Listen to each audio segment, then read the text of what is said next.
Bonjour à toutes et à tous. Un grand merci aux intervenants, mais je vais en parler dans un instant, et un grand merci à tous ceux qui sont connectés pour ce débat qui est, de notre point de vue à tous, fondamental. Fondamental parce que c'est le problème de la croissance qu'on en souhaite, la décroissance, la manière dont on aborde le problème de la croissance est peut-être le problème le plus important que nous allons connaître en sortant de cette période de pandémie et que, au fond, on a un peu parfois tendance à considérer comme une sorte d'évidence, de part et d'autre d'ailleurs, et c'est très important qu'on puisse j'allais dire en discuter de manière très approfondie. La deuxième chose, c'est que les intervenants sont tous top. Ils sont top par j'allais dire la qualité intellectuelle évidemment, mais aussi par leurs engagements, par la manière dont ils traitent les sujets. Alors tout ça sera fait par ordre alphabétique. Je trouve que c'est la chose la plus simple. On démarre par Patrick Artus. Alors Patrick, il a été enregistré, mais je rappelle qu'il est membre du Cercle économiste et qu'il est auteur de La dernière chance du capitalisme, qui a été écrit avec Marie-Paul Virard. Delphine Batho, tout le monde la connaît. Elle est députée ELV des Deux-Sèvres. Elle a été ministre de l'écologie et tout le monde a un souvenir extrêmement sympathique de la période et intéressante de la période où elle a été ministre de l'écologie. Elle est coordinatrice nationale de Génération Écologie et elle a été candidate à la primaire, mais c'est un jeu qui était lourd et difficile, qu'avec des gens d'ailleurs qui étaient tous de grande qualité. Donc, et au fond, je trouve que c'est la personne qui représente dans ce courant politique peut-être de manière la plus claire et la plus décisive une position qui est celle de la décroissance. Mais c'est pas elle qui va l'expliquer, pas moi. Moi-même, je suis un très gentil garçon et avec mon ami Alain Villemeur, on a écrit un livre qui s'appelle La grande rupture, réconcilier Keynes et Schumpeter, et qui a peut-être une caractéristique, c'est qu'il est moins idolâtre de l'innovation, donc qui est moins convaincu que toute l'innovation va résoudre tous nos problèmes. Après, une personnalité éminente qui est professeur à Paris-Dauphine, c'est Dominique Méda, que vous connaissez tous, qui est directrice de l'IRISCO, c'est l'Institut de recherche interdisciplinaire en sciences sociales.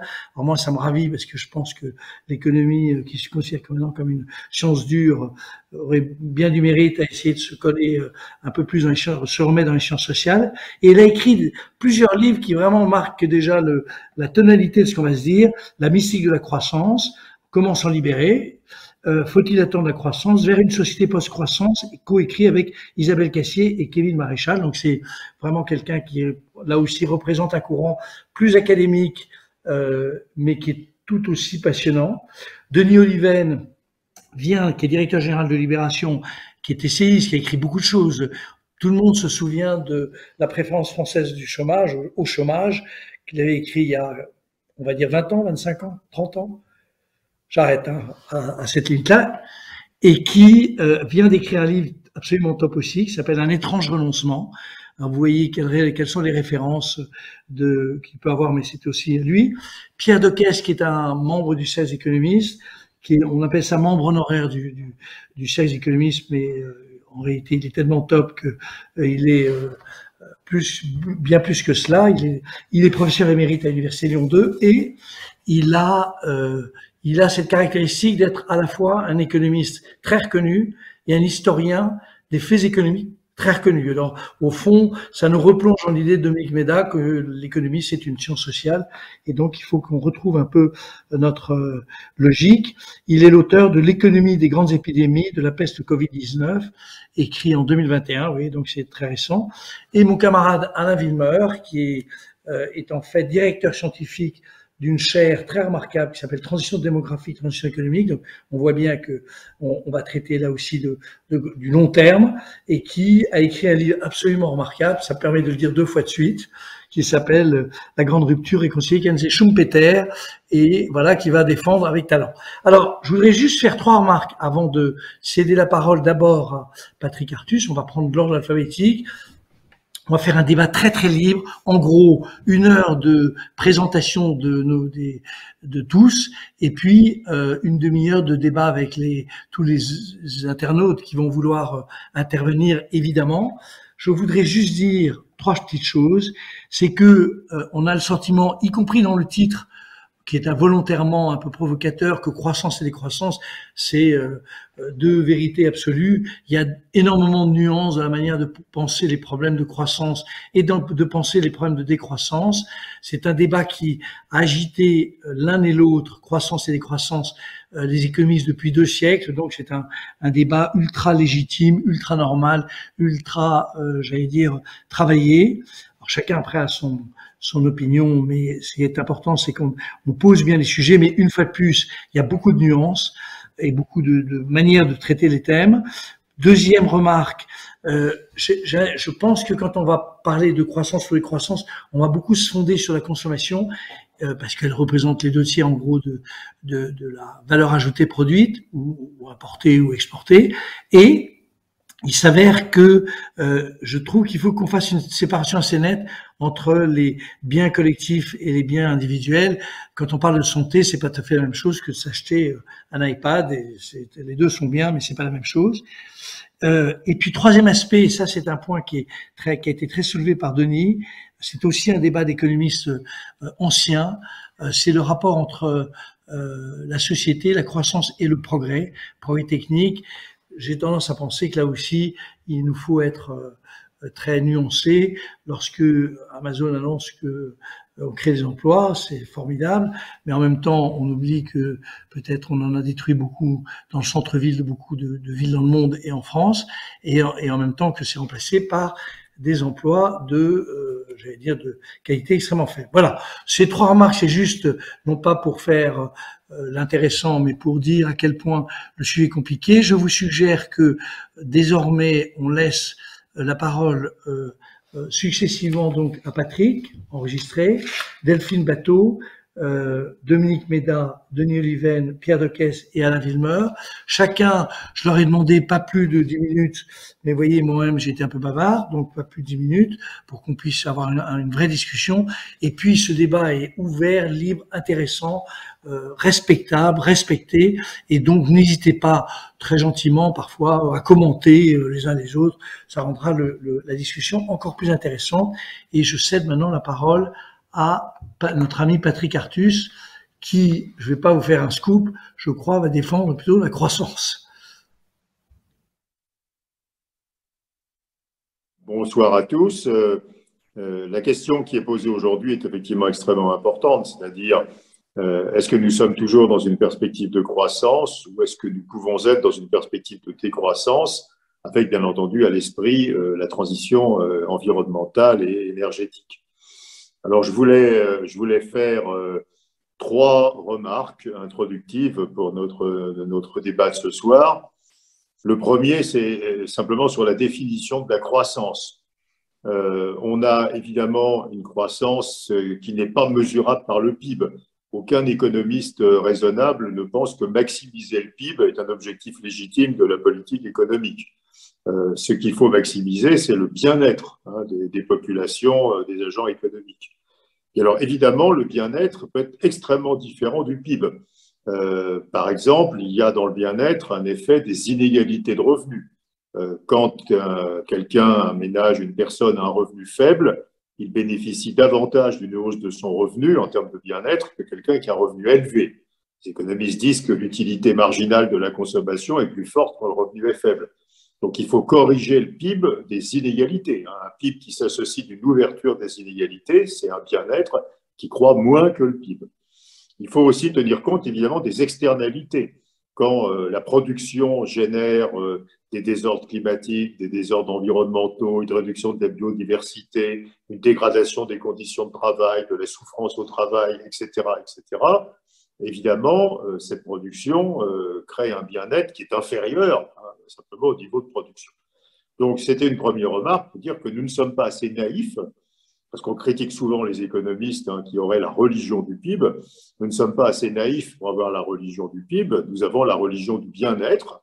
Et le bien-être, c'est du PIB qui est corrigé au moins des inégalités et des différentes externalités, dont les externalités climatiques. Et c'est bien ça, la variable qui nous intéresse. Donc, attention, à ne pas être caricatural, nous savons que ce n'est pas le PIB qui est l'objectif des politiques économiques. Alors, deuxième sujet sur la transition environnementale, c'est est-ce qu'on peut obtenir les objectifs climatiques internationaux sans utiliser pour cela la décroissance, une réduction de notre niveau de production. Alors, je crois qu'on comprend mieux aujourd'hui les enjeux. Si on veut réussir à obtenir ces objectifs, la neutralité nette carbone en 2050, il va falloir énormément investir. Il va falloir investir dans la production d'énergie renouvelable, investir dans les réseaux électriques intelligents, investir dans l'isolation des bâtiments et des logements, dans la rénovation thermique de ces bâtiments. Les estimations qui circulent disent qu'il faudra, dans les 20 ou 30 prochaines années, accroître d'à peu près 3 points de PIB le niveau d'investissement, aussi bien mondialement que dans les pays de l'OCDE qu'en Europe. Et on n'aura pas plus de revenus globalement à se partager. Surtout que la transition énergétique, au début, va aussi détruire du capital. Pensez aux usines qui fabriquent des voitures thermiques, par exemple, ou aux mines de charbon en Allemagne ou en Pologne. Donc, on aura nécessairement besoin de consommer moins pour investir plus. Ça veut dire que nous allons devoir collectivement accepter une baisse de 3 points de PIB de notre consommation pour augmenter de 3 points de PIB notre investissement. Ceci va être douloureux. Il va falloir consommer moins pour investir plus. Et c'est ce que nous devons accepter si nous ne voulons pas devoir avoir moins de production, moins de PIB pour avoir moins de croissance, moins d'activité et simplement utiliser la baisse de l'activité pour réduire les émissions de CO2. Donc, si nous voulons éviter ça, il va falloir faire cet énorme effort d'investissement et ça sera aussi douloureux puisque, bien sûr, à ce moment-là, nous maintiendrons notre croissance, mais au prix d'un effort de réduction de la consommation consacré à ce besoin d'investir davantage. L'autre point un peu annexe, mais qui est important aussi, c'est quand vous transformez de la consommation en investissement, ce qui va être nécessaire, vous transformez de la demande de services, parce que la consommation, c'est essentiellement des services, en demande de biens. L'investissement, c'est des matériels pour les énergies renouvelables, des batteries électriques, des éoliennes, des réseaux, etc. Et ça a des effets aussi tout à fait importants sur l'économie mondiale. Quand vous consommez moins de services et plus de biens, que vous demandez moins de services et plus de biens, vous demandez plus de matières premières, plus de transport. Et vous voyez les goulots d'étranglement que ce transfert des services vers les biens peut fabriquer. On a vraiment beaucoup d'enjeux si on veut être capable de mettre en place le niveau d'investissement qui va être nécessaire. Et mon troisième et dernier point, c'est pour parler de la redistribution et des problèmes d'inégalité. La transition énergétique va faire monter les prix de l'énergie. La raison fondamentale, c'est que les énergies renouvelables sont intermittentes. Et donc, il faut avoir une capacité de production qui est beaucoup plus importante que la demande pour stocker quand on peut produire et rendre ensuite l'électricité au réseau quand il n'y a plus de vent et quand il n'y a plus de soleil. Donc, tout ceci est très coûteux. Il faut plus de capacité et il faut du stockage, probablement en hydrogène dans le futur. Et donc, on aura une hausse des prix de l'énergie. Alors, ça ne crée pas un problème global de revenus, puisque nous allons aussi produire les éoliennes, les réseaux, etc. Mais ça crée un problème d'inégalité, puisque les ménages, quel que soit le pays, les plus modestes, consacrent une beaucoup plus grande partie de leur budget à acheter de l'énergie. En France, par exemple, les 20% de ménages aux revenus les plus bas consacrent 15% de leurs revenus à acheter de l'énergie. C'est 5% seulement pour les 20% de ménages aux revenus les plus élevés. Donc, on va voir avec la hausse des prix de l'énergie, un très important problème d'inégalité qui va se créer. Et il va falloir donc faire des politiques redistributives. Alors, on a déjà aujourd'hui le début de ces politiques, mais en régime de croisière, on ne pourra pas financer cette redistribution par la dette, comme on envisage de le faire aujourd'hui. Il faudra la financer par l'impôt. Et comme on voudra donc faire des transferts aux ménages modestes pour compenser la hausse de prix de l'énergie, on ne va pas taxer les ménages, donc on va très probablement devoir dans le futur taxer davantage le revenu du capital et donc revenir en arrière sur la baisse très forte de la taxation du revenu du capital qui a eu lieu depuis 20 ans pour avoir les moyens de financer cette correction des inégalités qui viendront de la hausse des prix de l'énergie. Donc on voit bien qu'on va aller vers un nouveau modèle où il y aura davantage de solidarité entre les personnes plus ou moins aisées en termes de revenus et que cette solidarité, elle passera par une taxation du capital et donc par une baisse de la rentabilité du capital qui servira à financer ces politiques de redistribution. Donc voilà, je crois, ce que je voulais dire pour introduire ce débat. Donc bien comprendre que la question pour les économistes, c'est la question du bien-être. Hein, et donc, pour nous, les inégalités, les externalités, ça joue énormément. Et donc, nous ne sommes pas à nouveau assez bêtes pour croire qu'il faut maximiser le PIB.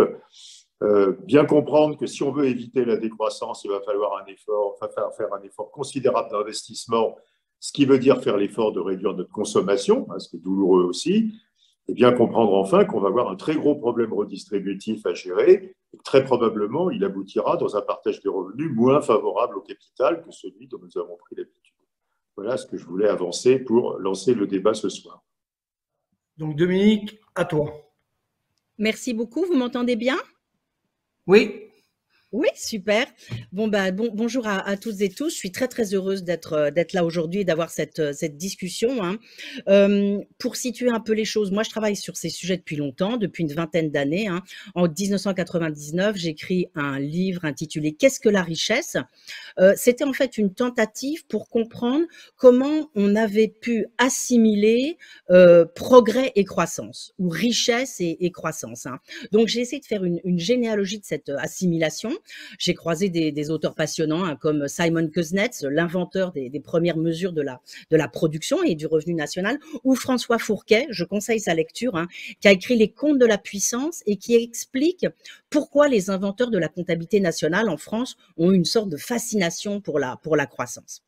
Alors, c'est très intéressant ce que Patrick Artus a dit. Hein. Alors, il dit les économistes ne sont pas naïfs. Faut quand même pas les prendre pour des débiles. Bien sûr qu'ils recherchent pas la croissance du PIB, ils recherchent la croissance du bien-être. Non mais attendez, moi je dis là c'est quand même un petit peu trop facile, hein, parce que je suis désolée, mais ce qu'on apprend à nos étudiants de terminale et ce qui existe dans les manuels, dont le manuel de comptabilité nationale qui fait 900 pages, c'est que la croissance, c'est bien la croissance du produit intérieur brut. Hein. Et produit intérieur brut, c'est la valeur monétaire de ce qu'on produit, hein, c'est la somme du PIB marchand, donc la somme des valeurs ajoutées, et du PIB non marchand. Donc, on peut toujours dire que c'est la croissance d'autre chose que l'on aime ou que l'on désire, la croissance du bien-être, du bonheur, de l'amour, de la santé. Je suis désolée, mais pour l'instant et depuis le milieu du XXe siècle, la croissance, c'est la croissance du PIB. Et le PIB est une norme universelle qui sert à comparer les performances des pays. Donc, je suis désolée, mais je vais reprendre très vite les critiques qu'on fait habituellement au PIB. Le PIB, je le rappelle, c'est une convention. Hein. Kuznets, il explique ça très bien dans ses travaux. On parle de création de richesse, mais ce que je veux dire, c'est très important, je pense, de comprendre ça, hein, c'est que le PIB, il donne une idée complètement inexacte et réductrice de ce qu'est la richesse d'une société. Pour 4 raisons. Hein. Il compte pour zéro des activités qui sont hyper importantes pour la société. Évidemment, le travail domestique. Quand on monétarise le travail domestique, ce qui n'est pas nécessairement bien, on s'aperçoit que ça représente plus d'un tiers du PIB, donc c'est absolument énorme. Et puis, il y a toutes les activités familiales, amicales, amoureuses, bénévoles. Ça veut dire que si on ne les compte pas, hein, lorsqu'elles disparaissent, personne ne s'en aperçoit. Mais en revanche, quand elles sont transférées dans la sphère marchande, alors là, ça fait une augmentation du PIB. Les autres critiques, je les rappelle rapidement, hein, ils considèrent comme utile toutes les activités, y compris les plus toxiques, hein, à partir du moment où elles peuvent faire l'objet d'un échange. Il n'est pas affecté par les inégalités de consommation ou de production, mais surtout, ça c'est hyper important, hein, c'est un compte de résultats, la comptabilité nationale. Et donc, c'est un compte de flux qui ne nous donne aucune information sur la manière dont on utilise les patrimoines, nos patrimoines essentiels, le patrimoine naturel ou la santé sociale, pour fabriquer la production. Donc, on peut avoir un taux de croissance très élevé et une planète devenue inhabitable et une société balkanisée. C'est pour ça que dans ce bouquin que je vous citais, Qu'est-ce que la richesse? Et puis dans les autres, hein, Jean-Hervé l'a pas cité, mais là je vous montre La mystique de la croissance, comment s'en libérer. Hein. Moi j'ai beaucoup travaillé avec mes collègues Florence Janicatrice et Jean Gadret, qui ont notamment écrit un petit bouquin que je conseille qui s'appelle Les nouveaux indicateurs de richesse. Qu'est-ce qu'on cherche à faire depuis 20 ans? On cherche à ce que nous adoptions d'autres indicateurs de richesse complémentaires au PIB qui permettrait de donner une idée plus exacte de la richesse, de montrer l'état, l'évolution des patrimoines et de donner l'alerte. C'est-à-dire, au lieu qu'on continue à avoir un PIB qui grossit, de dire attention, là vous avez plus de quoi assurer cette augmentation. Donc, on a écrit beaucoup d'articles, on a beaucoup travaillé avec la commission Stiglitz, hein, dont Jean Gadret faisait partie. On a créé un groupe de pression qu'on a appelé le Forum pour d'autres indicateurs de richesse. Finalement, ce qu'on porte, c'est pas du tout l'idée de décroissance, c'est l'idée qu'il faut raisonner au-delà de la croissance, se détacher du produit intérieur brut. Je suis encore désolée pour Patrick Artus, peut-être que j'ai pas compris, mais je crois quand même que j'ai compris. Hein. Donc, ce qu'on veut, c'est que nous adoptions à côté du PIB d'autres indicateurs qui soient capables de nous donner de bonnes informations sur l'évolution de ce qui compte, c'est-à-dire en gros sur le patrimoine naturel et sur la santé sociale. Donc, ce qu'on propose, c'est l'adoption de l'empreinte carbone et d'un indice de santé sociale que ma collègue Florence Janicatrice a construit, qui nous permettrait en quelque sorte, je dirais, d'enserrer le PIB ou d'enserrer la production dans ces autres indicateurs. Et pardon de contredire un absent, mais Patrick a l'air de dire qu'il y a un consensus sur cette idée de bien-être et d'autres indicateurs, mais il n'y a absolument aucun consensus. Et si je voulais raconter cette histoire que j'ai vécue vraiment de l'intérieur, hein, moi je dirais qu'il y a une bataille silencieuse entre les organisations internationales et puis d'autres petits groupes dont nous faisons partie, hein, une bataille pour savoir qui imposera le futur indicateur, l'indicateur qui remplacera le PIB, parce que vous savez que un indicateur, c'est une lecture de la société, c'est une vision du monde. Hein. Et je vous donne un petit exemple pour essayer de vous montrer pourquoi c'est important. Dans la commission Stiglitz, il y avait en débat, Stiglitz-Senfit aussi, il y avait un débat pour savoir s'il fallait pas adopter l'épargne nette ajustée, un indicateur proposé par la Banque mondiale en 2006.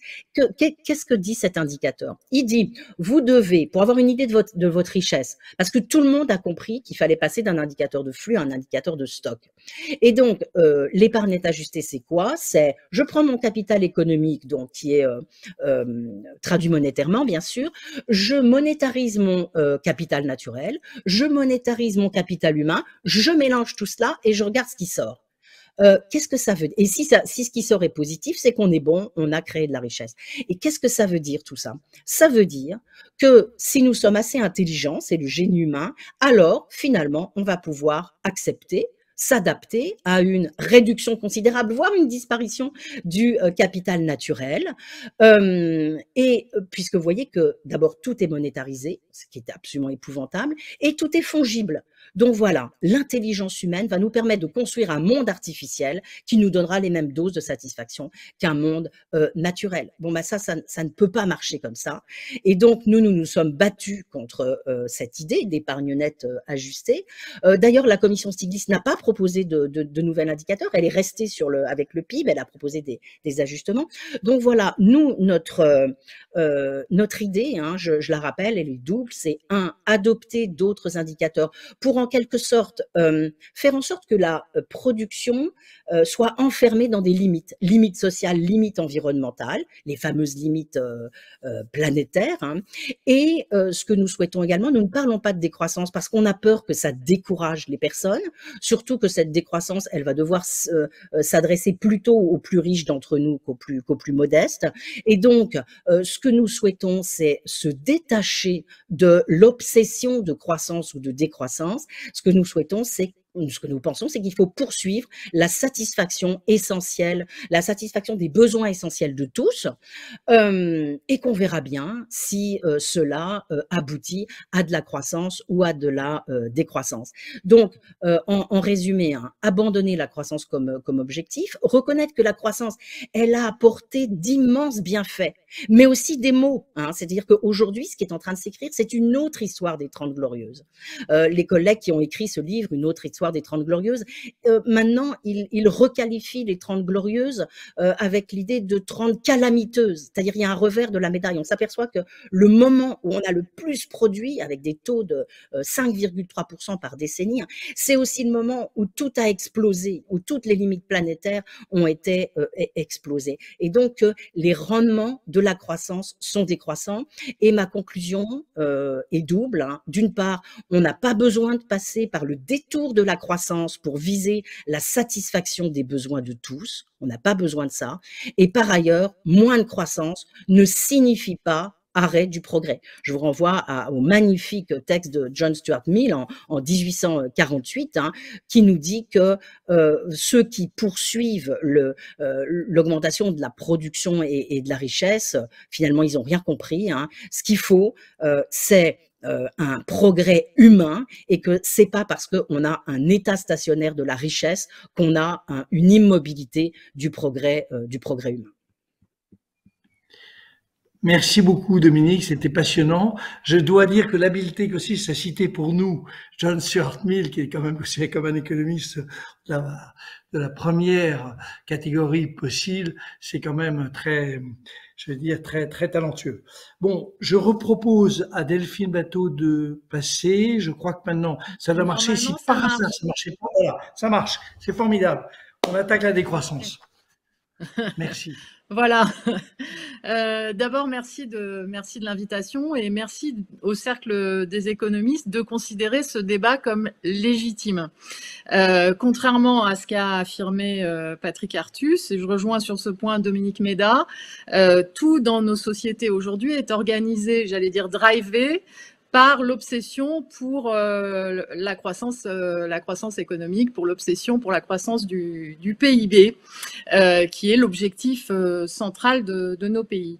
Les économistes, dont je ne suis pas, ont pour habitude de rappeler des réalités qui sont incontournables. Et donc, mon premier point, je serai assez brève avant que la discussion s'engage, c'est le rappel des faits, c'est-à-dire que les réalités de l'Anthropocène, les réalités de l'extinction à une vitesse absolument vertigineuse de la biodiversité et du vivant sur Terre, les réalités de l'accélération extrêmement violente du réchauffement climatique, entraînant par exemple le fait que l'été dernier, on a mis des humains dans des salles de refroidissement au Canada, il y a eu des incendies sur l'ensemble du pourtour méditerranéen, des inondations monstrueuses en Allemagne, en Belgique, dans bien d'autres pays. Je ne fais pas la longue liste, chacun la connaît, mais sont des réalités incontournables. Et moi, ce qui me frappe, c'est que les modèles économiques dominants ont pour point commun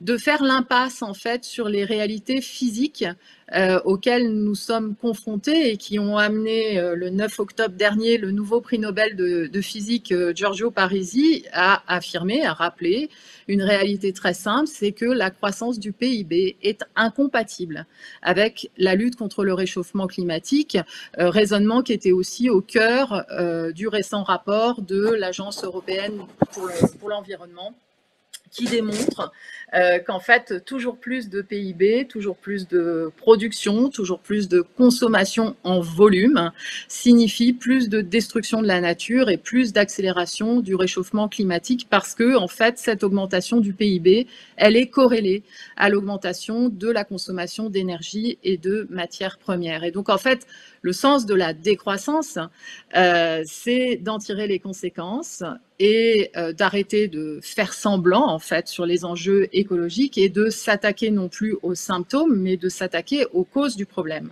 Le deuxième point que je voulais relever dans ce qu'a dit Patrick Artus, et j'aurais beaucoup aimé entendre, parce que j'ai eu un problème de son, je tiens à le préciser, la suite de son développement, parce que j'étais en train de découvrir que nous avions pas que des désaccords, mais des points d'accord. Le deuxième point que je voulais relever dans son propos, qui est un élément absolument central du raisonnement, c'est que contrairement à ce qu'il a dit, notre problème n'est pas seulement d'atteindre la neutralité carbone à l'horizon 2050. Notre problème est beaucoup plus rapide et beaucoup plus immédiat, et cette question de la vitesse du changement est absolument centrale en fait dans le fond du débat que l'on doit avoir. puisque si l'on suit les données du rapport du GIEC, nous devons réduire nos émissions de gaz à effet de serre dans des pays développés, dans un pays en Europe par exemple et en France, de 65% en 10 ans, donc entre maintenant et 2030, si nous voulons rester dans un périmètre d'une augmentation du réchauffement climatique de 1,5 à 2 degrés, étant entendu que le 1,5 va probablement, et d'ores et déjà probablement, même très certainement, un objectif inatteignable. Et en fait, cette question de la vitesse du changement et de la vitesse de la transformation que nous devons opérer, elle est absolument centrale dans le débat que nous avons. On aurait pu, si des changements avaient été opérés dès les années 70, quand on voit par exemple aujourd'hui que le groupe Total savait dès 1971 que le pétrole allait provoquer le réchauffement climatique, on aurait pu, dès les années 70, dès les années 80, penser à une transformation de notre modèle de société beaucoup plus progressives, qui répondent d'ailleurs à la notion de transition. Nous ne sommes plus dans cette situation-là, selon les données scientifiques et selon le GIEC, qui appelle à des changements, je cite, radicaux et rapides. Et cela change tout, en fait, dans le débat que l'on doit avoir, puisqu'en fait, tous les raisonnements sur la croissance verte qui n'existent pas, puisque le découplage absolu de la consommation d'énergie, de matières premières et du PIB n'existe pas, ou tous les raisonnements qui misent en fait sur un progrès technologique à venir, une espèce de solution magique que pourrait trouver l'humanité pour régler ces problèmes, eh bien en fait ne sont pas dans un calendrier de temps compatible avec les conséquences qu'il faut tirer du rapport du GIEC. Donc pour moi, la décroissance, elle s'impose pour cette raison de ce qu'est l'état d'urgence écologique dans lequel nous sommes et du fait que nous n'avons plus de temps devant nous pour préserver le caractère habitable de la plupart des territoires sur Terre. Donc ça, c'est le deuxième point que je voulais souligner. Alors la décroissance, c'est quoi? Dans un jeu radiophonique que tout le monde connaît, il y avait eu cette question, quel est l'inverse de la croissance? Évidemment, le piège était de répondre la décroissance. Non, l'inverse de la croissance, c'est la récession. La décroissance, ce n'est pas la récession. C'est l'organisation volontaire, décidée démocratiquement, dans le dialogue social, de notre empreinte écologique, c'est-à-dire le fait de vouloir organiser le retour au respect des limites planétaires et donc la réduction de la consommation d'énergie et de la consommation de matières premières. C'est une contrainte qui, à mes yeux, est un levier de créativité, d'inventivité, je dis ça par rapport au débat sur le progrès technologique, autant le rapport au temps que j'évoquais, cette notion de vitesse implique une sobriété et implique la décroissance, autant je considère que la décroissance, en fait, est un puissant levier d'inventivité et de créativité pour mettre cette inventivité et cette créativité au service de la réduction de l'empreinte écologique, alors qu'aujourd'hui, elle roule pour l'inverse, elle roule en général pour l'aggravation de l'empreinte écologique. Donc c'est ça, la décroissance, et effectivement, ça implique de l'investissement, pour rebondir sur ce que disait Patrick Artus. Effectivement, ça implique, dans ma vision, que la décroissance finance la décroissance. Et donc, on n'est plus dans cette vision de l'augmentation sans fin du gâteau. Ça implique un nouveau partage et donc une redistribution, puisque en fait, aujourd'hui, quand on regarde la structure de la consommation, il y a une très grande différence d'empreinte écologique entre les catégories populaires, les catégories les plus modestes, les catégories moyennes et des modes de vie qui sont plus que très, très, très au-delà des limites planétaires. Et c'est une société, et là-dessus je rejoins Dominique Méda, c'est un projet de société qui replace en fait l'humain, mais aussi l'éducation, la culture, donc tout ce qu'on peut qualifier de richesse immatérielle au centre de sa vision et de société. Contrairement à Dominique Méda, moi je considère qu'à terme il faut abandonner le PIB, c'est-à-dire que la question n'est pas seulement de le corriger, de le compléter, il faut l'abandonner au sens de ce qui guide les choix de politique publique et les choix de régulation. C'est-à-dire que pour moi, je ne dis pas qu'il faut arrêter de calculer la production, etc. Pour moi, en fait, la politique de l'État doit être basée sur d'autres objectifs que ceux du PIB ou que ceux de la référence au PIB, des indicateurs de bien-être humain, des indicateurs de pleine santé, des indicateurs de nombre d'emplois, mais aussi de satisfaction au travail.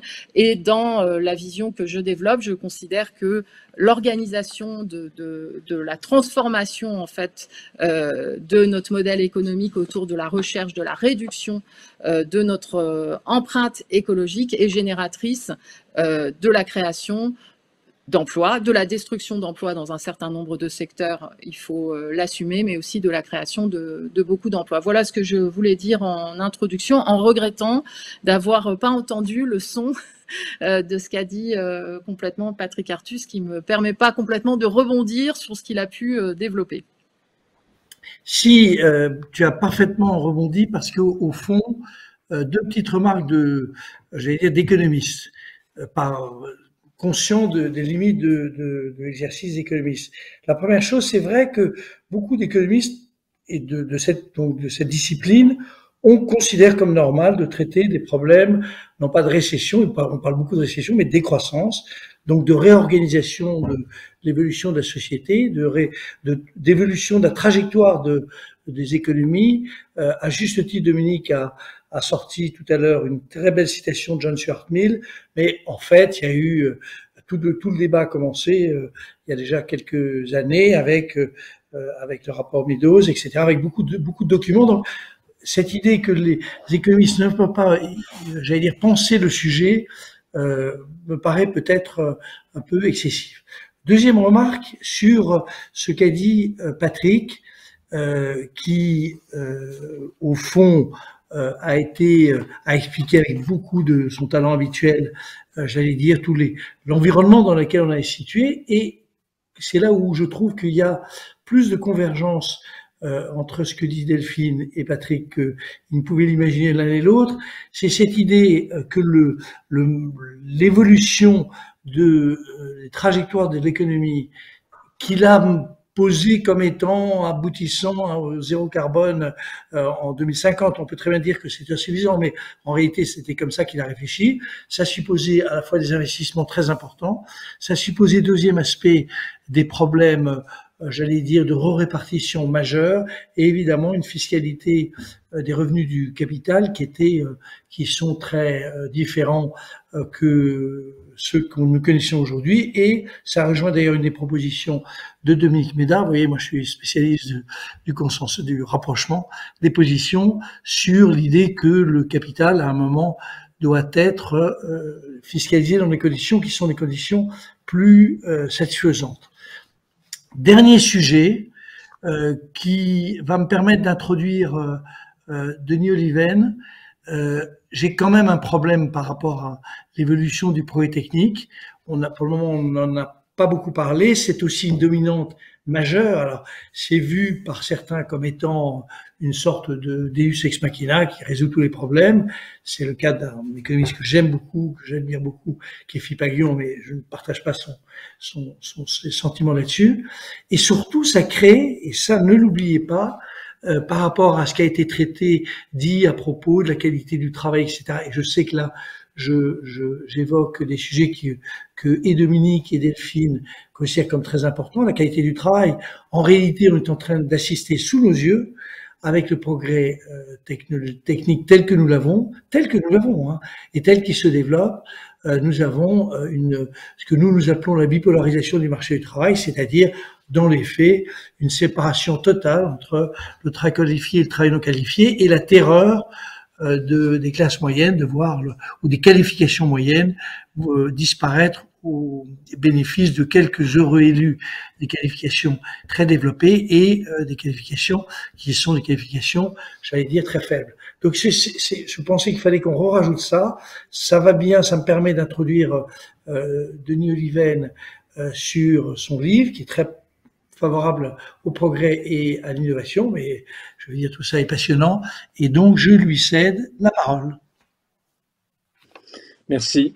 Alors moi, je suis en fait parti moins de la décroissance, enfin c'est pas ça qui m'a inquiété à l'origine, mais c'est plutôt plus trivialement de l'affaiblissement de la croissance. Et du coup, parlant de ça, ça va me permettre de revenir sur la question du PIB, c'est-à-dire non pas par fétichisme du PIB, pour reprendre les propos de Patrick Artus que je fais mien, mais de l'effet de la baisse du PIB sur le bien-être, disons. Et donc ça m'a évidemment inquiété parce que il me semble que c'est un mal français, ça n'est pas un mal qui nous est propre. L'affaiblissement de la croissance a frappé l'ensemble des pays occidentaux, des pays développés, mais parmi ces pays riches, et cette maladie-là, nous en avons une forme de surinfection. Je prends juste une illustration de ça.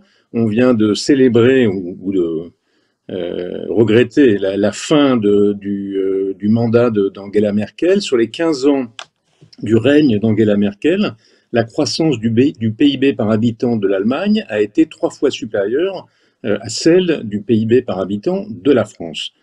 Et cet affaiblissement de la croissance, j'en viens là au bien-être, cet affaiblissement de la croissance a, à mon sens, des effets dévastateurs sur notre pays, et des effets qui sont au cœur du mal français, dont le symptôme le plus visible est la progression spectaculaire, on le voit ces derniers temps, du populisme et du nationalisme. Tout simplement parce que moins de croissance du PIB, aussi limité soit cet indicateur, et aussi nécessaire soit-il de le compléter par ailleurs, de le corriger de ses effets d'inégalité, de le corriger de ses effets d'externalité, mais l'affaiblissement de la croissance du PIB, moins de croissance, ça veut dire tout simplement moins d'emplois, ça veut dire moins de pouvoir d'achat, ça veut dire moins de ressources pour les services publics, et comme on n'arrive pas à freiner à due concurrence les dépenses collectives, ça veut dire aussi plus d'impôts et plus de dettes, et ça veut dire aussi, pour prendre un sujet dont on parle beaucoup ces temps-ci, par exemple, moins de capacité à intégrer des populations étrangères, des populations immigrées.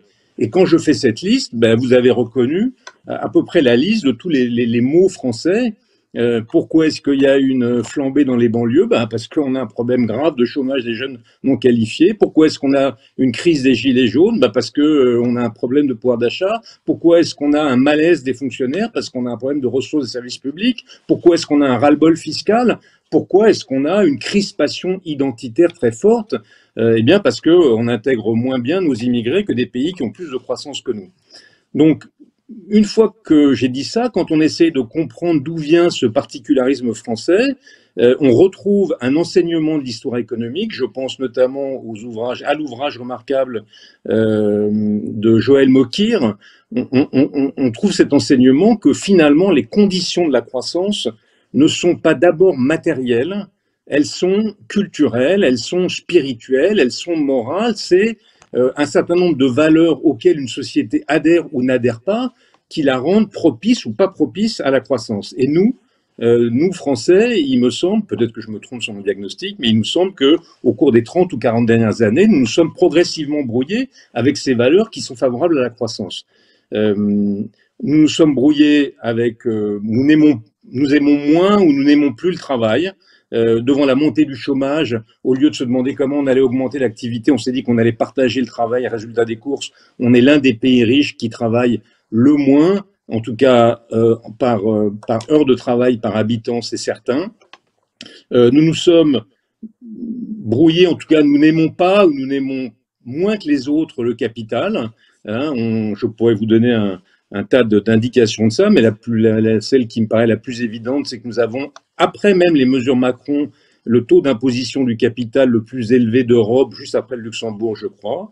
Nous n'aimons plus tellement la mobilité sociale, l'ascension sociale, le mérite, pour dire les choses comme elles sont. On le voit avec la démocratisation de l'enseignement. Qu'est-ce que nous avons fait? Nous avons massifié notre système éducatif, nous l'avons moyenné, au lieu de nous occuper principalement d'aider les élèves les plus en difficulté, qui étaient d'ailleurs majoritairement issus des classes les plus défavorisées. Résultat des courses, on a un système scolaire qui est parmi les moins efficaces de l'OCDE, et en tout cas le plus inégalitaire des pays riches. Donc là encore, c'est un obstacle à la mobilité. Et puis, et là, ça va nous conduire à notre sujet que nous traitons maintenant. Nous n'avons pas tellement, ou en tout cas, nous avons moins que d'autres d'appétit pour l'innovation. Là encore, je pourrais prendre un tas d'indicateurs. Nous sommes le 11e pays européen en termes d'innovation, non seulement devancé par des pays comme l'Allemagne, mais devancé par des petits pays comme la Suède, comme la Suisse, ou que sais-je encore.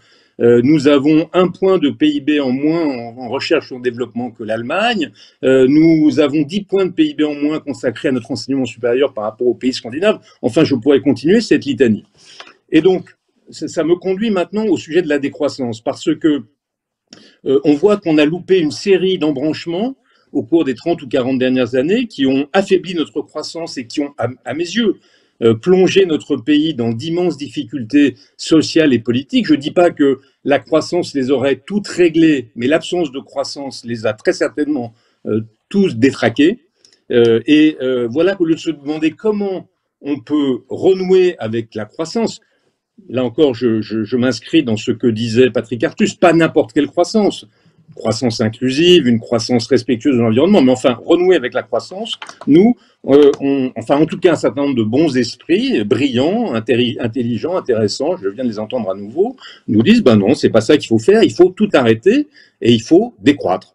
Et moi, je dis que si nous faisons ça, nous allons franchir une nouvelle étape et peut-être la plus gravissime de toutes, dans les erreurs économiques et qui va s'ajouter à celles que nous avons déjà franchies au cours des dernières années.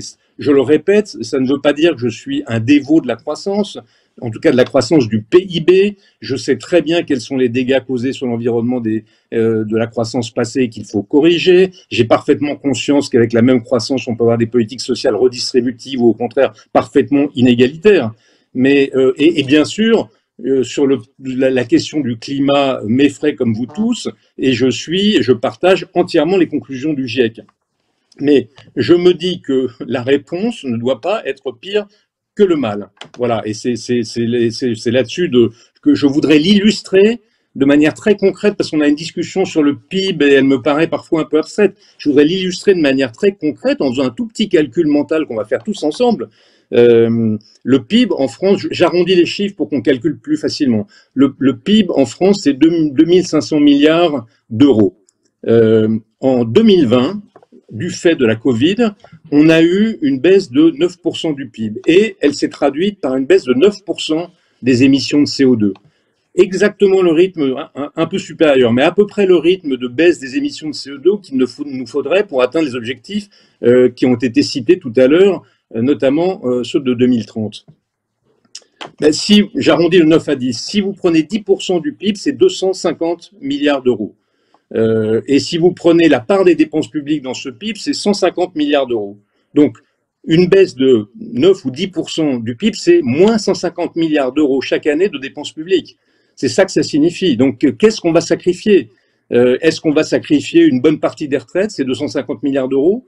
Est-ce qu'on va sacrifier une bonne partie des dépenses de santé, c'est 350 milliards d'euros? Est-ce qu'on va sacrifier la totalité des dépenses d'enseignement, c'est 130 milliards d'euros? Enfin, vous voyez bien que la baisse du PIB, ça a des effets très concrets. Et donc, moi, ma conclusion de ce petit calcul arithmétique, c'est que cette proposition ne boucle pas, ça ne marche pas. C'est un peu, je vais le dire de manière triviale, c'est un peu comme si on vous disait, bah, écoutez, vous avez une grave maladie des poumons, j'ai une très bonne solution, on va arrêter de respirer. Donc, et c'est un discours dont on nous dit qu'il est nouveau, mais il est très ancien en fait. Cette discussion, Jean-Hervé l'a dit tout à l'heure, elle existe depuis le 19e siècle. Elle existe, la question s'est posée pour la surpopulation dès Malthus, et il faisait une proposition qui était de cette nature-là, sauf que c'était encore plus triste, puisque lui, il nous proposait de ne plus faire la vilaine chose. Donc, quand on regarde les facteurs d'émission de CO2, il y a 4 facteurs d'émission du CO2. Il y a la croissance de la population, la croissance du PIB, il y a le quantum d'énergie qu'on met dans la croissance, et il y a le quantum de CO2 qui sont de CO2 dans l'énergie. Donc, la thèse malthusienne, ça consiste à dire on arrête la croissance de la population. Bon, ça, on l'entend très peu. Il y a une autre version de la thèse malthusienne, c'est on arrête la croissance du PIB. Et puis il y a la thèse, disons, schumpeterienne, pour aller vite, ou la thèse des économistes. Ça consiste à dire on réduit la consommation d'énergie dans la croissance et on réduit la consommation enfin le quantum de CO2 dans l'énergie. Et ça, c'est, me semble-t-il, la voie qui permet de rendre conciliables les objectifs de lutte contre le réchauffement climatique et les objectifs sociaux de distribution de richesses qui doivent, enfin qui j'imagine nous réunissent, en tout cas qui fabriquent un consensus dans la société. Donc je vais m'arrêter là pour pas dépasser mes 10 minutes. Je sais pas où j'en suis. Oui, je dois être au bout, mais je pense que c'est autour de cette question-là qu'on doit débattre plutôt. Enfin, le débat raisonnable me paraît être là-dessus. Alors, est-ce que, comme l'a dit Delphine Batho, le rythme d'innovation est insuffisant? Je ne le crois pas du tout. On pourra y revenir dans le débat. On a démontré au cours des siècles précédents et même dans les décennies récentes qu'on était capable d'avoir un rythme d'innovation technologique qui nous permette de faire face à ces besoins. Je ne dis pas non plus que ce sera sans effort. Je partage le point de vue de Patrick Artus sur le déplacement de la consommation vers l'investissement et l'effort que ça va représenter. Mais cette voie-là, en tous les cas, me paraît infiniment plus raisonnable que celle qui consiste à tout arrêter. Bien, merci de ce plaidoyer qui est d'ailleurs à l'image de la force du livre que tu as écrit, et un grand merci. Alors, nous avons encore 2 interventions. Je propose peut-être à Alain Villemeur de prendre la parole maintenant, et puis on terminera sur l'histoire. Comment est-ce que notre ami Pierre Decaisse relativise un peu tout ça par rapport à l'histoire de l'humanité. Donc, et puis à ce moment, on lance le débat. Voilà. Alain, tu as entre les mains un livre remarquable. Qu'on a partagé, évidemment. Merci de l'invitation. Bonjour à toutes et à tous. Mon intervention va porter sur 3 points importants qui sont traités dans l'ouvrage que j'ai publié avec Jean Hervé. Le premier point est celui de l'immense défi climatique auquel nous sommes confrontés. Il n'y a pas d'autre solution que la décroissance rapide de l'utilisation des énergies fossiles pour obtenir la neutralité carbone en 2050. Donc là-dessus, il me semble qu'on est tous d'accord. La décroissance doit porter au moins sur toutes les énergies fossiles, toutes les énergies qui conduisent à émettre des gaz à effet de serre. Mais il faut en peser toutes les conséquences. Il faut bien voir que l'implication est considérable. Il faut diviser par un facteur en gros de 6 les rejets de gaz à effet de serre par habitant en France.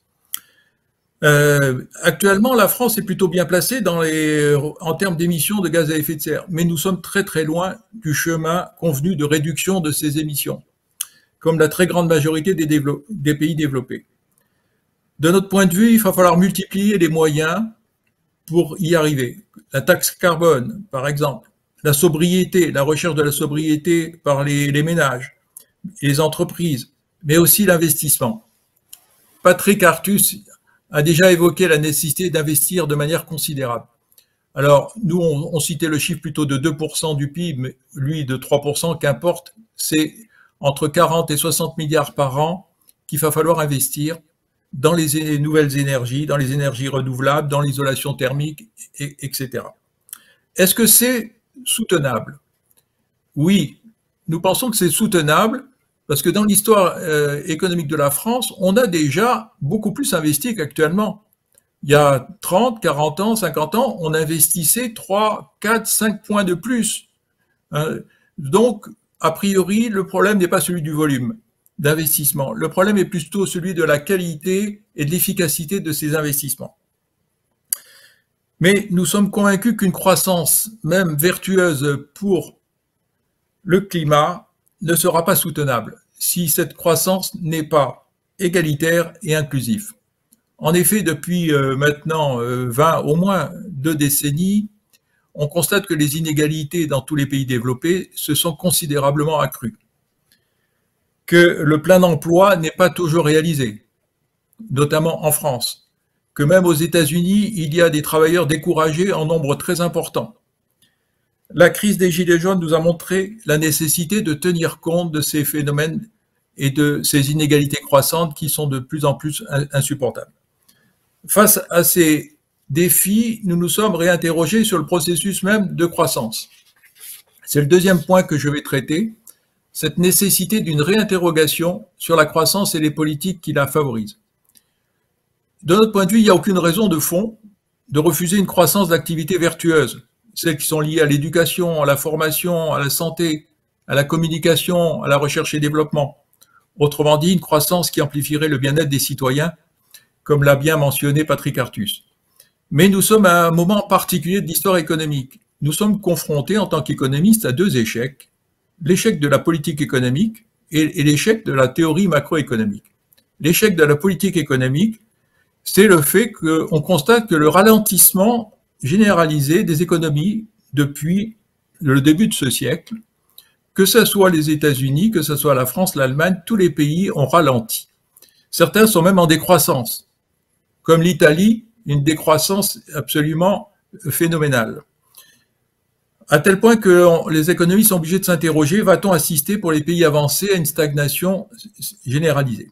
Le deuxième échec, c'est lui la théorie, qui a de grandes difficultés à expliquer ces échecs de politique économique, alors que les taux d'intérêt sont bas et que ça devrait doper la croissance. Donc nous nous invitons à penser un nouveau paradigme économique et social pour le XXIe siècle. Le XXe siècle a vu deux grands économistes s'opposer, Keynes, qui est l'homme de la demande, qui a réhabilité la demande et le rôle de l'État dans l'économie, et Schumpeter, qui a souligné le rôle important de l'innovation et de la destruction créatrice. Nous pensons que ces deux économistes qu'on a opposés, en fait, doivent être réconciliés, parce que nous avons besoin à la fois d'une offre différente et d'une demande différente. L'exemple du défi climatique est vraiment illustratif. On a besoin à la fois d'une politique de l'offre de nouveaux produits décarbonés, comme les voitures électriques et l'isolation des logements, et on a besoin en même temps que les ménages acquièrent ces biens. Ce qui veut dire qu'effectivement, il faut qu'ils aient le pouvoir d'achat pour en être friands, si j'ose dire. La conséquence majeure en termes de macro et politique, c'est que les politiques de l'offre ne sont plus adaptées. Il faut mener des politiques à la fois de l'offre et de la demande, c'est-à-dire qu'il faut s'intéresser à l'interaction entre l'offre, la demande et l'innovation. Alors, dans ce nouveau paradigme, nous avons mis en évidence l'importance de 6 nouvelles répartitions. C'est celle des revenus et des richesses, au sens large, dans la société et selon les générations. Et la dynamique liée à ces répartitions joue en faveur d'une croissance soutenable et inclusive, à condition de faire évoluer ces répartitions. Alors, je vais me concentrer sur 2 ou 3 répartitions, compte tenu du délai imparti. La première répartition qui nous paraît très importante, c'est celle entre les profits et les salaires. Vous savez, c'est historiquement une répartition qui a fait l'objet de beaucoup de discussions et qui est controversée. Qu'est-ce qu'on constate? On constate que les profits n'ont pas arrêté d'augmenter, les parts de profit dans le revenu n'ont pas arrêté d'augmenter depuis plusieurs décennies. Qu'ils atteignent dans certains pays des sommets jamais égalés au XXe siècle. Dans le cas de l'économie française, la part des profits n'a pas cessé d'augmenter depuis plus de 50 ans. Il nous paraît important qu'elle revienne à des niveaux plus équilibrés. Alors, avec un nouveau modèle développé dans notre ouvrage, on a calculé le transfert à réaliser. Il n'est pas mince. Il s'agit d'un transfert de l'ordre de 100 milliards des profits vers les salaires pour assurer une croissance durable et de plein emploi. Car il ne faut pas abandonner l'objectif de plein emploi, notamment pour la France, car on en est très loin. Est-ce que c'est envisageable? Oui, un tel transfert est tout à fait envisageable, comme l'histoire nous l'enseigne, c'est revenir à des parts du profit qui existaient il y a 20, 30 ans. Bon, ça, et que je sache, ça n'était pas la catastrophe économique. Bien sûr, ces investissements doivent être innovants, mais l'innovation ne va pas tout résoudre, car l'innovation peut être aussi destructrice d'emplois. La révolution numérique porte une menace, par exemple, sur l'emploi, c'est bien sûr. Donc, une deuxième répartition importante, c'est celle entre les investissements qui créent des emplois et ceux qui les détruisent. Il nous faut favoriser les investissements qui créent des emplois, limiter ceux qui en détruisent. Une autre répartition qu'on a mis en évidence et qui nous paraît très importante, c'est la répartition intergénérationnelle des revenus. Depuis 50 ans, les jeunes générations ont vu leur revenu moyen baisser par rapport aux revenus de l'ensemble de la population. Les jeunes sont les victimes prioritaires du chômage et de la précarité. Ce n'était pas le cas il y a 50 ans. C'est un plan d'envergure en faveur des jeunes qu'il faut désormais lancer pour ramener leur revenu à la hauteur du revenu moyen. Nous avons identifié 3 autres répartitions. Je vais simplement les citer. La répartition de l'épargne entre actifs risqués et sûrs. C'est-à-dire que l'épargne actuellement est très abondante. Il faut favoriser l'investissement risqué, notamment pour maîtriser le changement climatique.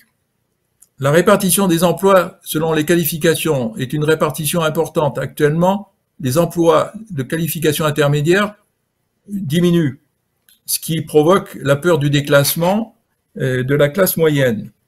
On ne peut pas continuer comme cela et donc ça pose des problèmes de favoriser la mobilité sociale, la formation professionnelle, etc. Et puis la dernière répartition met en jeu la protection sociale. Elle doit se renforcer pour réduire la pauvreté des jeunes.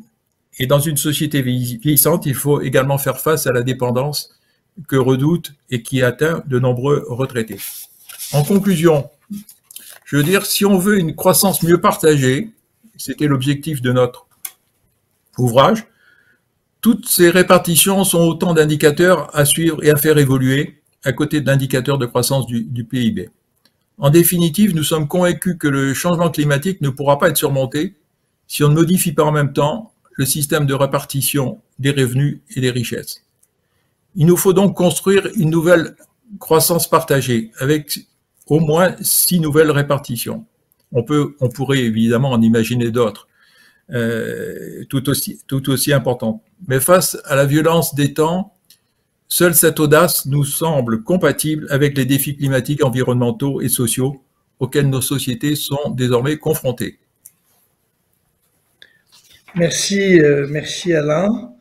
On va terminer avec Pierre Decaisse. Alors, on a des tas de questions, hein, donc on va pas avoir énormément de temps pour pouvoir discuter de tout ça. Il y a déjà près d'une 40aine de questions, ce qui veut dire que il y a vraiment beaucoup de, j'allais dire, d'envie de débat de ce thème, et on ne peut que s'en réjouir. Donc, Pierre Decaisse, professeur émérite à l'Université de Lyon, je ne sais plus quel chiffre, la parole est à toi. Tu me demandes d'avoir une vision historique et même l'histoire de l'humanité, c'est peut-être beaucoup, et je voudrais pour cela commencer par expliquer, ou plutôt dire, à quel point le capitalisme est un système qui a su répondre en se modifiant en profondeur, en changeant profondément à des défis qu'il a lui-même créés. Et là, on est dans une situation où, indéniablement, le résultat de la situation dans laquelle nous nous trouvons, des crises plurielles que nous connaissons, ce résultat est dû à la forme de capitalisme que nous connaissons et plus largement à un système qui a provoqué effectivement une croissance démographique et une croissance économique spectaculaire pendant un siècle. Si on prend entre 1920 et notre époque l'évolution démographique, je rappelle simplement qu'on est passé d'1,8 milliard à presque 8 milliards, ce qui est absolument inouï, et que sur le plan de la croissance du PIB par tête, je m'excuse de prononcer ce mot ni de PIB, il a été multiplié par 7.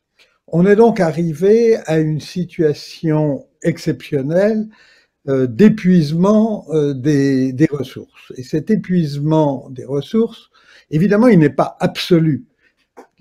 Cette situation est relative, comme elle l'a toujours été, premièrement à l'état des techniques, deuxièmement au mode de répartition du revenu national, et enfin au mode de vie et au mode de consommation. Donc, l'évolution du capitalisme est absolument indispensable et elle doit se faire dans ces trois directions. Le capitalisme a profondément changé au cours disons, des siècles précédents, en passant d'un capitalisme sauvage au capitalisme organisé, puis à la révolution thatchéro-reaganienne qui a créé un capitalisme néolibéral, financier, patrimonial, mondialisé, et qui a participé à l'évolution récente. Pour créer cet épuisement des recherches, il a donc fallu effectivement une période de croissance démographique et économique spectaculaire. Et le capitalisme doit changer dans les trois dimensions que je voulais dire. Bien sûr, la dimension technologique, avec la nécessité d'investissement massif et avec des innovations majeures, des innovations qu'on peut appeler, pour simplifier, des innovations vertes. En second lieu, une modification très profonde des rapports sociaux, des rapports de répartition. Et enfin, une modification des modes de vie et des modes de consommation. Les trois sont indispensables et les trois sont liés. Les trois sont liés, et en particulier parce que s'il n'y a pas un changement très profond des modes de répartition et du prélèvement, donc du rapport entre profit et salaire, il sera totalement impossible de réussir à modifier en profondeur les modes de vie, les modes de consommation, parce que tout simplement le consentement des populations fera défaut.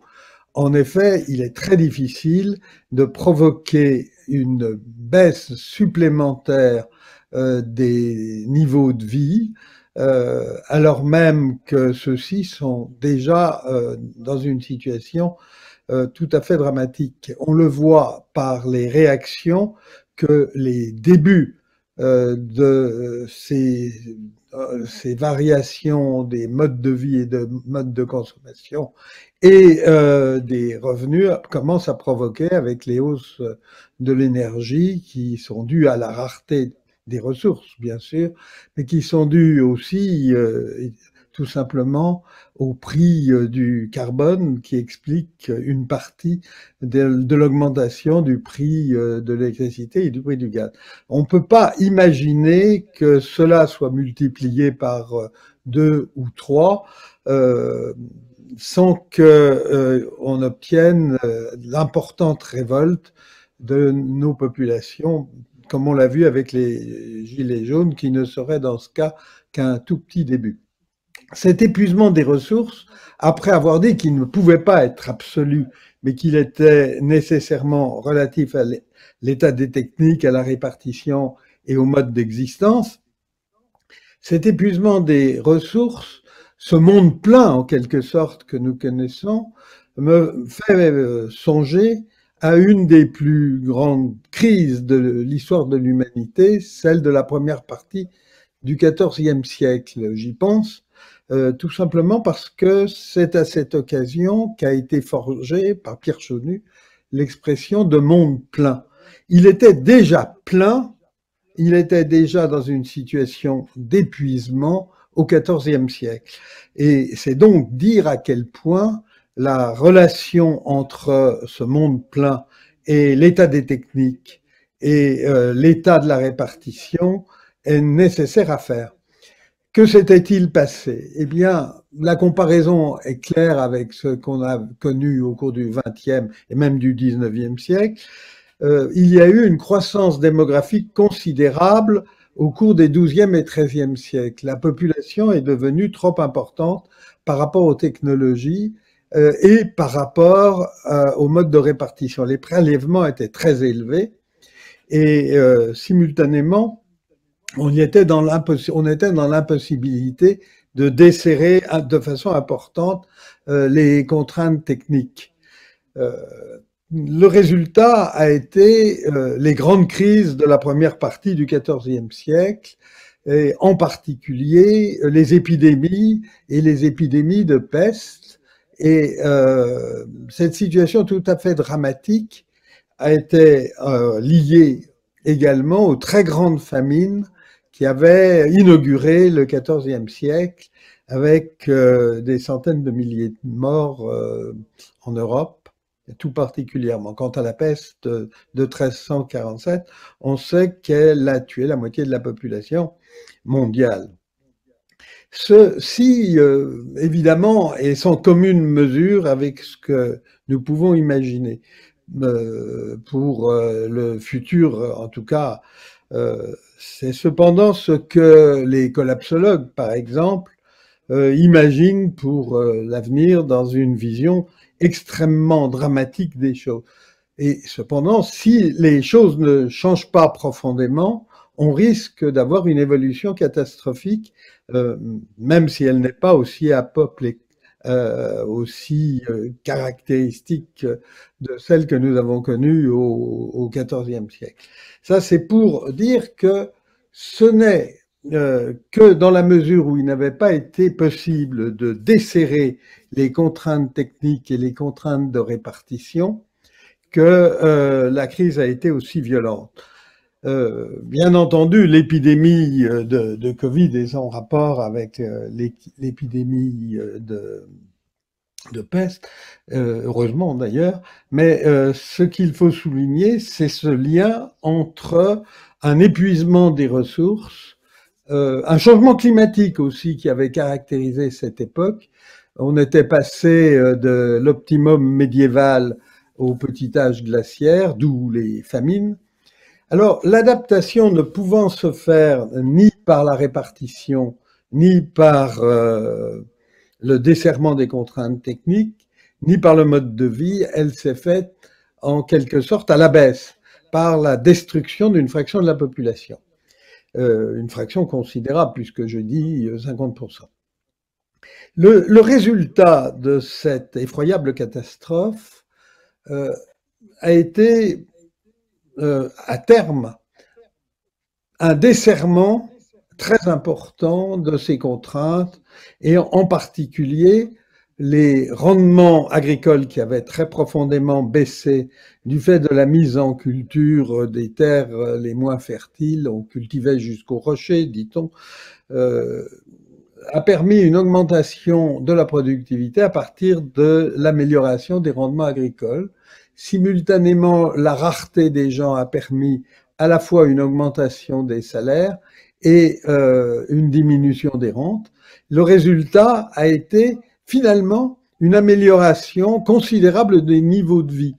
Après la Grande Peste, on est arrivé à un maximum de la consommation de viande jusqu'au début par tête jusqu'au début du XIXe siècle.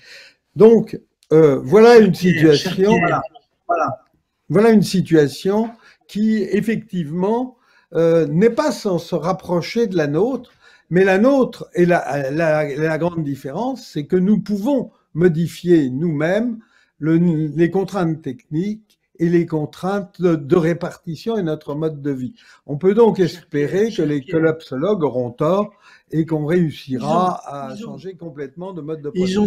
Ils ont tort. Et cher Pierre, on va être obligé j'allais dire, d'à la fois admirer la capacité que tu as eue de revenir au XIVe siècle et de nous conserver un quart d'heure de discussion, puisque en fait, on est obligé de terminer à 7h30. Tout le monde a demandé.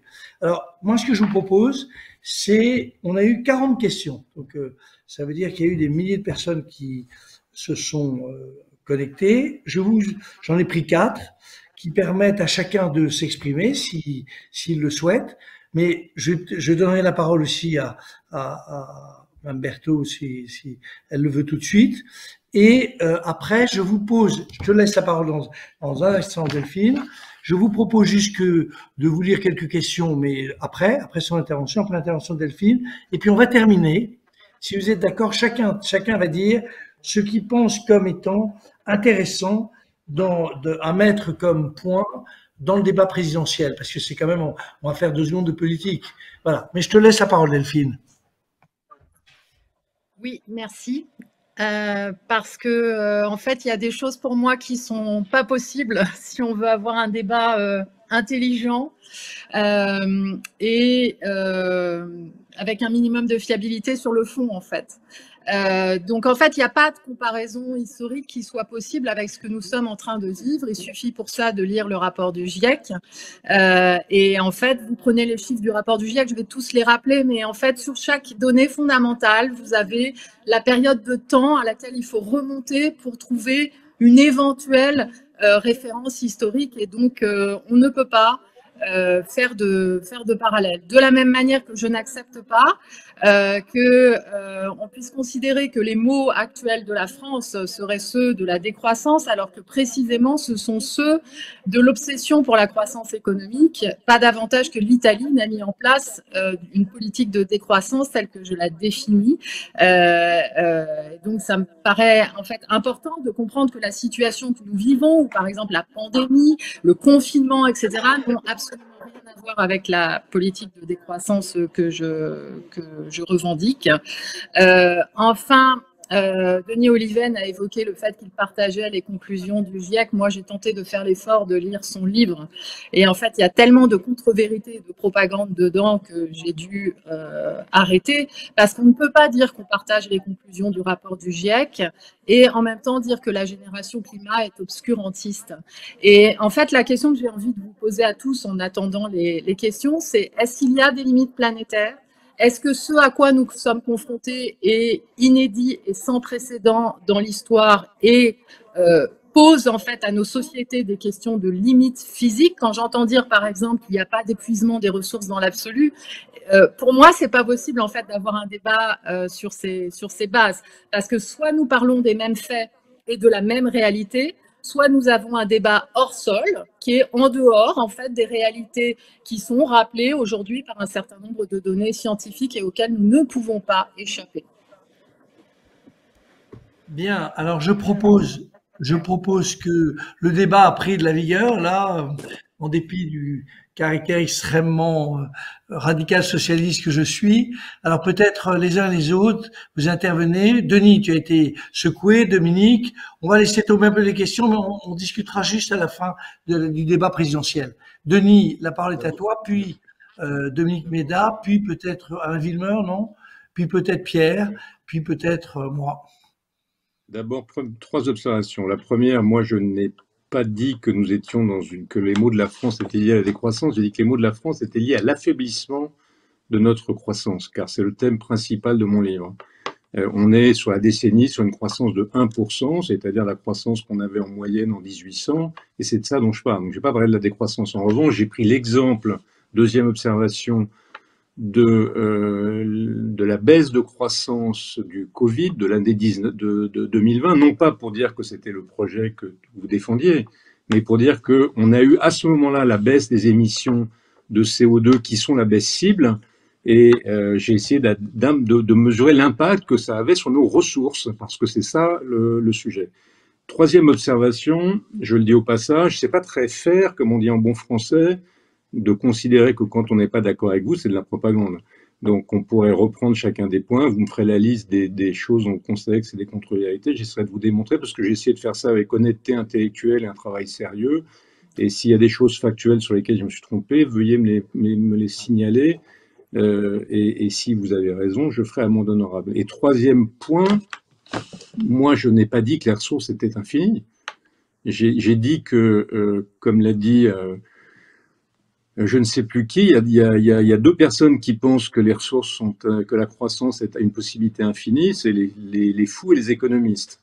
Et pourquoi les économistes pensent ça, notamment les économistes schumpeteriens? Parce qu'ils pensent qu'il y a une ressource qui est infinie, une seule, celle du cerveau humain. Et donc, bien sûr, le défi climatique est un défi sans commune mesure avec ce qu'on a rencontré, en tout cas dans ce domaine, mais on a déjà relevé des défis dont à l'époque, en 1970, par exemple, le défi de la surpopulation et de la sous-alimentation, ou le défi de l'épuisement des ressources énergétiques, dont le Club de Rome nous disait déjà qu'il était incontournable et qu'il nous imposait immédiatement un changement de régime de la croissance. Et en fait, on a mesuré que les innovations nous permettaient de faire autrement. Alors, je ne dis pas que les innovations suffisent. Je suis pas techno BA, mais il y a d'autres choses à faire. Il y a des investissements, comme on l'a dit, dans la décarbonation. Il y a les investissements, il y a les innovations du futur. Il y a l'augmentation de la capacité des puits de carbone. Enfin, il y a toute une série de choses à faire. Il y a une fiscalité écologique. Il y a bien des choses à faire. Mais je dis simplement que cette voie-là est beaucoup plus probable et probante que la voie de la décroissance. D'accord. Dominique. Je vais hyper vite. Je suis d'accord avec Attends, Delphine Batho. voilà. Comment? Vous Oui, m'entendez pas? Si. D'accord. Si. Je disais que j'essaye d'aller hyper vite. Premièrement, je suis d'accord avec Delphine Batho sur le fait qu'on est en train de complètement. Enfin, moi, j'ai l'impression que on souffre, enfin que certains d'entre nous souffrent quand même d'une forme d'aveuglement, quoi, et d'aveuglement quand même et de croyance au progrès technique. C'est-à-dire l'idée, c'est on y est parvenu jusqu'à maintenant, on a été super géniaux, on a inventé plein de choses, et donc ça va continuer, quoi. Et je pense que cette croyance au progrès technologique et finalement à la supériorité des valeurs monétaires sur les valeurs physiques, elle va nous mener là dans le mur, et je crois qu'il faut revenir à la réalité, reconnaître qu'il y a des réalités physiques qui sont en train de s'imposer à nous, donc on doit bifurquer. Je voudrais juste rappeler encore un économiste, hein. Souvenez-vous quand même que les Meadows en 72 délivrent un message important, on va aller vers l'effondrement si on ne prend pas des mesures, et qui est-ce qui fiche tout en l'air? Je dirais, c'est Nordhaus, en disant mais ne vous occupez surtout pas de ces travaux, ils ont tout faux parce qu'ils n'ont pas pris en considération le prix. Et Nordhaus, c'est quand même aussi quelqu'un qui nous dit que si jamais on avait 6 degrés de réchauffement, ça nous coûterait que 10 points de PIB. Enfin, c'est absolument monstrueux de dire ça. C'est de la folie, quoi. C'est-à-dire qu'on a l'impression qu'une partie des économistes vivent dans un monde mais complètement déréalisé, comme disait Delphine, complètement hors sol, quoi. Deuxièmement, la croissance verte, c'est vraiment, je crois que de plus en plus de travaux sont en train de reconnaître que c'est un mythe, la croissance verte. C'est un mythe, hein. L'Agence européenne de l'environnement, le Haut Conseil pour le climat, des travaux nous montrent que alors vous savez, il y a l'histoire du celui des découplages relatifs. Il y a l'idée que la France et d'autres pays envoient complètement leur production sale dans d'autres pays. Du coup, ils peuvent afficher un bon bilan, hein. Mais voilà, cette croissance verte, il faut qu'on se rende compte que c'est un mythe. Il ne faut pas qu'on se gargarise de mots comme ça. Il y aurait la vilaine croissance brune et la gentille croissance verte. Non. Donc, on doit essayer de mettre en place, adopter des pratiques de sobriété. Un point très important. Alors, je suis en désaccord avec Denis Oliven sur tout un tas de points, notamment sur tout ce qu'il dit sur le travail, qu'on travaille moins longtemps, que les Français aiment pas le travail. Tout ça, c'est pas vrai. Mais je crois que le message essentiel, c'est que c'est pas parce qu'on romprait avec l'objectif de croissance qu'on pourrait pas avoir satisfaction des besoins essentiels de tous, qu'on pourrait pas avoir le plein emploi, la pleine santé, etc. C'est-à-dire avec aujourd'hui, on gaspille considérablement. Et c'est vrai que le capitalisme nous y pousse, hein, à gaspiller, à produire trop. La croissance est captée par une petite partie de la population. Et donc, je conclus parce que je veux absolument pas monopoliser la parole. Je suis très intéressée par ce que vous avez dit dans votre bouquin, Jean-Hervé et Alain, sur le fait qu'il faut une autre répartition. C'est ça qui me paraît le message essentiel. Et je pense d'ailleurs que si on abandonnait l'objectif de croissance, c'est bien les revenus des plus riches qui devraient décroître, mais pas du tout nécessairement les revenus des plus modestes. Et pour finir encore, donc ok sur la répartition. Et puis, je crois que quelque chose qui nous réunit tous, hein, c'est cette idée qu'il faut dès maintenant investir massivement dans la transition écologique, que ça créera des emplois et que ça sera bon pour tout le monde. Peut-être, Alain, tu veux dire ajouter, puis Pierre, puis voilà, puis de nouveau Denis, si tu veux réintervenir, on est là pour discuter. Je pense que c'est des discussions ça démarre, la bonne discussion, je trouve. J'espère qu'on va en parler dans les mois qui viennent. Quelques mots rapidement, vu l'heure. Moi, je crois qu'on est dans une situation absolument inédite, compte tenu de tous les défis, et nous croyons avec Jean-Hervé, je pense qu'il le dira lui aussi, que le défi climatique doit être relevé, mais aussi les défis sociaux et économiques. Le défi climatique est la priorité, bien évidemment, et a priori, on ne pourra pas le surmonter sans progrès technique. Mais nous nous ne sommes pas naïfs vis-à-vis du progrès technique, car nous savons que le progrès technique peut aussi, avec la révolution numérique, détruire des emplois et des qualifications, etc. La croissance verte, ça nous semble un peu naïf, puisque ça fait l'impasse en fait sur tous les autres défis environnementaux, tous les autres défis sociaux et économiques. Bref, si je veux terminer, dans le débat présidentiel, il nous semblerait important que les candidats s'engagent sur la stratégie d'investissement. Ça nous réunit, et c'est déjà un défi considérable que d'essayer d'arriver dans 5 ans à investir de l'ordre de 30, 40 milliards d'euros supplémentaires sur les énergies nouvelles, sur les énergies décarbonées, etc. Et la deuxième condition, j'espère, dans le débat présidentiel, c'est qu'on partira de tout le défi que représente la nécessité de mieux répartir les richesses et les revenus. Peut-être, Denis, tu veux, sur le débat présidentiel, parce qu'en fait, on se rapproche des 7h30, hein, donc c'est terrible, c'est plus du, mais on va être obligé de se quitter. Donc, alors, Thomas, j'aurais adoré quand ils poursuivent le débat avec Delphine et Dominique. J'espère qu'on trouvera une autre occasion de le faire, parce que ça commençait à devenir vraiment intéressant. Non, moi je dis oui, que je suis assez d'accord sur la présidentielle. Il faut qu'on déplace. Pour moi, il y a une question clé, c'est qu'il faut qu'on déplace 2 à 3 points de nos dépenses publiques vers l'innovation et vers l'investissement. Et de préférence, des investissements qui soient principalement orientés vers la croissance verte inexistante dont Dominique dit qu'elle est inexistante et que nous appelons de nos voeux. Donc ce point-là est clé. Je pense qu'un candidat à la présidentielle qui ne mettra pas cette question au cœur de son projet ne sera pas, en tout cas à mes yeux, crédible pour la préparation de l'avenir. ok, Delphine, puis Pierre, et puis voilà, on va se dire au revoir, mais amicalement. Hein. C'est dommage, c'est frustrant. C'était une réaction en fait sur la question notamment de ce que disait Alain Villemeur sur la politique de l'offre et de la demande. Et en fait, moi, je voulais souligner qu'on ne peut plus être dans des logiques keynésiennes classiques de relance au sens de relance de la consommation. En fait, ce qui est impératif, c'est une rupture avec le consumérisme. Et donc, c'est pour ça qu'il faut quand même sortir d'un logiciel où la notion de bien-être humain était indexée pas simplement sur ce qui est indispensable pour vivre, mais indexé sur un référentiel consumérisme et une image de ce que les plus riches dans la société, ce dont ils disposent et ce que chacun voudrait atteindre. Et donc, si la logique, c'est de rester dans les modèles classiques sociodémocrates de relance par la consommation, on ne répond pas en fait au problème de la planète.